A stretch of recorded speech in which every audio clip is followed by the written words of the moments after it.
it would be normal if, when you did that last problem, you were tempted to simply take the derivatives of the two factors in that product and multiply those derivatives together. That would not have gotten you the right answer, but it is a common, desire to want to be able to do that. You cannot take the derivative of a product by simply taking the product of the two derivatives. It doesn't work. In order to sort of drive that point home, I'll present this example. Can you find the derivative with respect to x of x times x?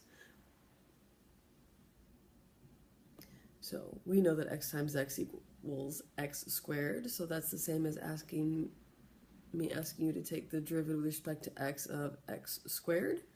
You know from like 2 videos ago that the 2 comes to the front and we get 2x. And if we thought the rule we used there was wrong, we could go back to the limit as h approaches 0 of f of x plus h minus f of x all over h, and we could use the algebra with a limit to prove that the derivative of x squared is in fact 2x. If you try this shortcut, if you try using the derivatives of the two factors, so the derivative with respect to x of x is 1. The derivative with respect to the second x, this derivative with respect to x of the second x would also be 1. If you multiplied those two derivatives together, you get 1 times 1, which is 1, which is not equal to the correct answer, which is 2x.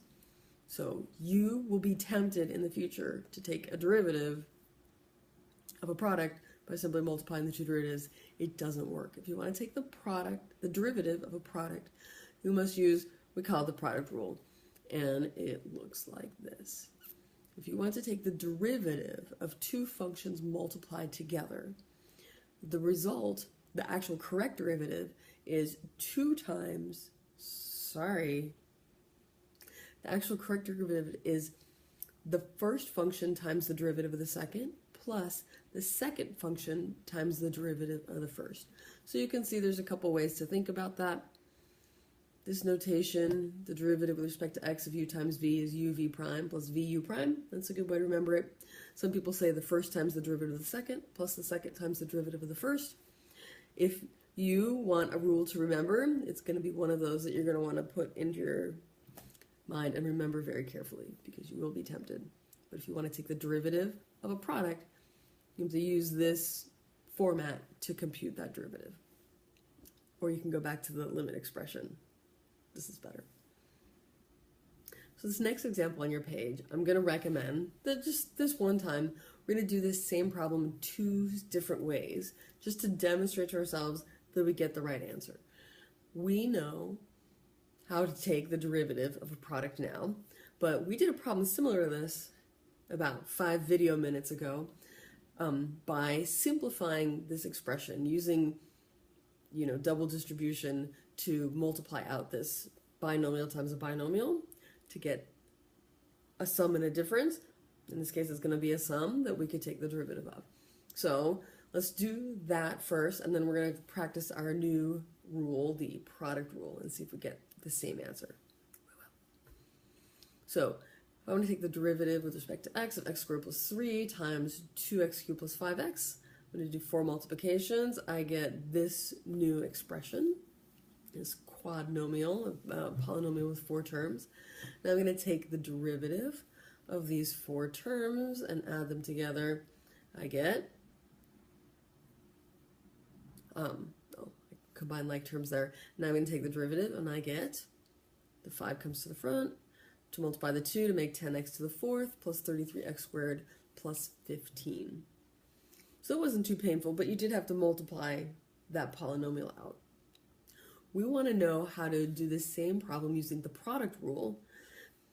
Now, on the AP test, if you use the product rule or you multiply out first, it's not a big deal either way. There's no problem. You could get full credit using either method.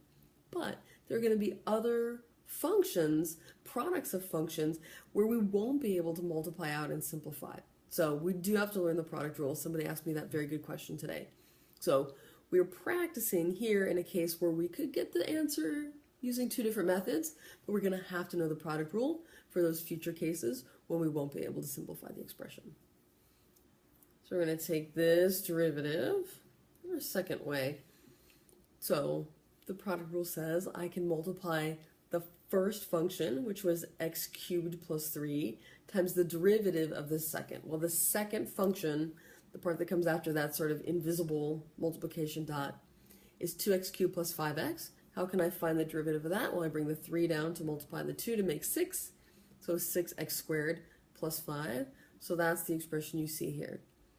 It was the first function times the derivative of the second, plus the second function times the derivative of the first. The first function, x squared plus 3, has a derivative of 2x. So this is a fine answer if you take in the free response section. You can leave your answers unsimplified. Using the multiple choice section, you're going to have to simplify this. I'm going to do all those multiplications out. Combine like terms, I get 10x to the fourth plus 33x squared plus 15. So you can see we got the same result. Let's throw a quick note in here.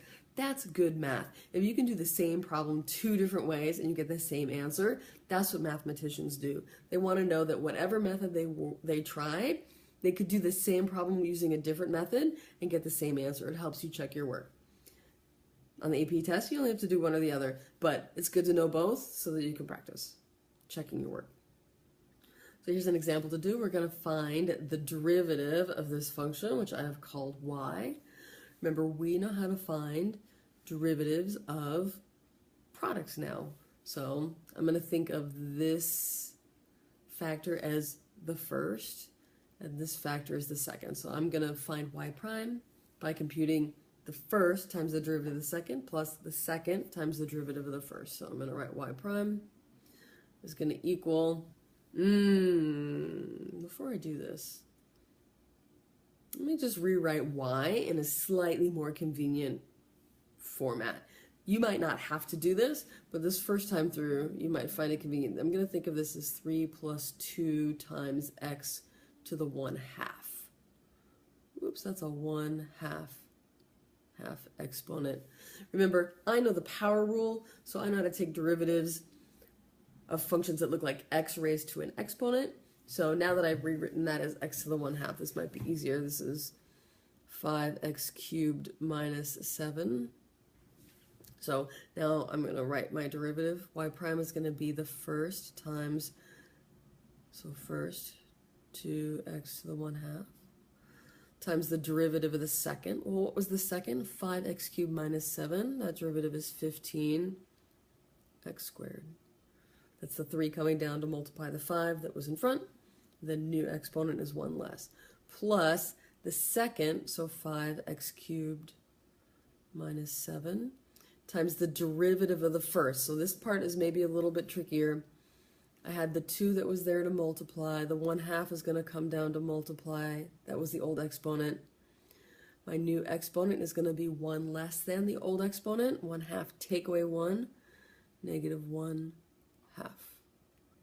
If you're taking the free response section, you leave your answer like this. It's perfect. You have no obligation to simplify your answers in the free response section. If you're taking the multiple choice section, there are going to be answer choices, like 4 answer choices you'll have to choose from, and probably what I've written here is not going to be one of them, but that's the only case where I would want you to spend time simplifying this answer. Just notice that probably in the multiple choice section, this x to the 1/2 would be written as the square root of x, typically. Okay, let's try this other one. Find the equation of the tangent line to f of x if it's this function that's given by a product. So what do I need in order to write the equation of a tangent line? I need an ordered pair, which I was presented with as a gift, and I need a slope. So I only really need f prime of that x value. I only need f prime of 1. But if I haven't said it before, I'm going to say it now. I'm going to say it about 100,000 times before you take the AP test. Don't try to tell me what f prime of 1 is until you've written me and labeled for me a formula for f prime of x. So my first step, I'm going to find f prime of x. Since f is a function that's described as a product, I'm going to use the product rule. So f prime of x is going to be the first of the two functions. You can imagine a multiplication dot right there. The first is x cubed minus 3x plus 1 times the derivative of the second. Well, the second function is x plus 2. That's linear. Its derivative is going to be the slope, so the coefficient of that x term, which is 1, plus the second times the derivative of the first. So x plus 2 was the second. The derivative of the first factor in that product is 3x squared minus 3. Okay, well, I need f prime of 1. Here I have a formula for f prime of x. F prime of, whoops, there's a little extreme prime there. F prime of 1 is going to equal 1 cubed minus 3 times 1 plus 1 times 1 plus 1 plus 2 times 3 times 1 squared, which is 1 minus 3. So f prime of 1, and please note the labels. My original derivative was f prime of x. It was still a function of x. Once I plugged a 1 in, notice I've changed my label to f prime of 1, and I've replaced all the x's with 1. You're going to want to spend some brain power when you're working on problems like these to make sure that you label your functions, your values, with precision. So once I replaced x with 1, my new label is f prime of 1. So this is going to equal 1 plus 1 take away 3 is negative 1, plus this is 3 times 1 minus 3 is 0. So I think f prime of 1 is negative 1. And now I can write my equation of the tangent line. I'm going to use point slope form. That's y minus negative 3. So y plus 3 is the slope. F prime of negative 1, f prime of 1 was negative 1. Negative 1, x minus my input, my original x value, 1.